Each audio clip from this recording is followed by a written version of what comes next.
Hi, ഞാൻ ജിതുൻ, landscape ഫോട്ടോഗ്രാഫറാണ്. അപ്പോൾ ഞാൻ 10 വർഷം മുന്നെടുത്തൊരു ഫോട്ടോനെ കുറിച്ചിട്ട് പറയാൻ വേണ്ടിയിട്ടാണ് വന്നിരിക്കുന്നത്. 2015 ഫെബ്രുവരി മാസത്തിൽ കുളുക്കുമല പോയിട്ട് ഞാൻ എടുത്തൊരു ഫോട്ടോനെ കുറിച്ചിട്ടാണ്. അന്നേരം നിക്കോൺ D750 എന്നുള്ള ക്യാമറയാണ്, 24-120 എന്നുള്ള ലെൻസുമാണ് ഞാൻ യൂസ് ചെയ്തിരുന്നത്.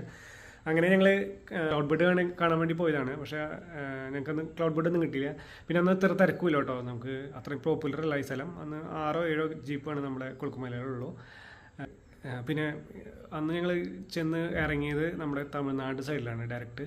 അപ്പം അവിടെ നിന്നുള്ള വ്യൂ ഡിഫറെൻ്റാണ്, കേരളത്തിൽ നിന്നുള്ള വ്യൂ ഇച്ചിരി കൂടി ഡിഫറെൻ്റാണ്. അപ്പം തമിഴ്നാട് സൈഡിലാകുമ്പോൾ നമുക്ക് കുറച്ചും കൂടി ഫോർഗ്രൗണ്ട് വെച്ച് നമുക്ക് ഫോട്ടോസ് എടുക്കാൻ പറ്റും. അതാണ് ഞങ്ങൾ തമിഴ്നാട് സെലക്ട് ചെയ്തത്.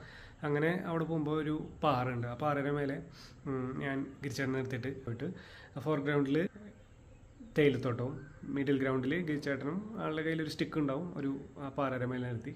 ബാക്ക്ഗ്രൗണ്ടിൽ നമ്മുടെ കുളുക്കുമല, ഇതിൻ്റെ സൈഡിൽ നിന്ന് സൺറൈസ്. ഈ ഒരു ഫോട്ടോ ഞാൻ എടുത്തായിരുന്നു. ഞാൻ വിചാരിച്ചു വലിയ സംഭവം എന്നല്ലാന്ന് വിചാരിച്ചു. പക്ഷേ അത് ഞാൻ സോഷ്യൽ മീഡിയയിൽ പോസ്റ്റ് ചെയ്തപ്പോൾ നല്ല സ്വീകാര്യതയാണ് കിട്ടുന്നത്. ഇത്ര നാളിലേക്ക് എൻ്റെ ഈ 10 വർഷത്തിൽ എനിക്കാണ് ഏറ്റവും കൂടുതൽ ഷെയറും, ഇപ്പോഴും ഷെയർ ചെയ്യുമ്പോൾ ഇപ്പോഴും നല്ല കമൻസും വരുന്ന ഒരു ഫോട്ടോ ആണത്. പിന്നെ അന്ന് ഞാൻ സഞ്ചാരി എന്നുള്ള ഫോറത്തിൽ ഈ സാധനം ഇട്ടിരുന്നു.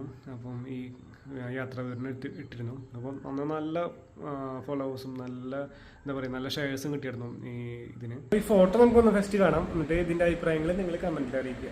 Okay, by.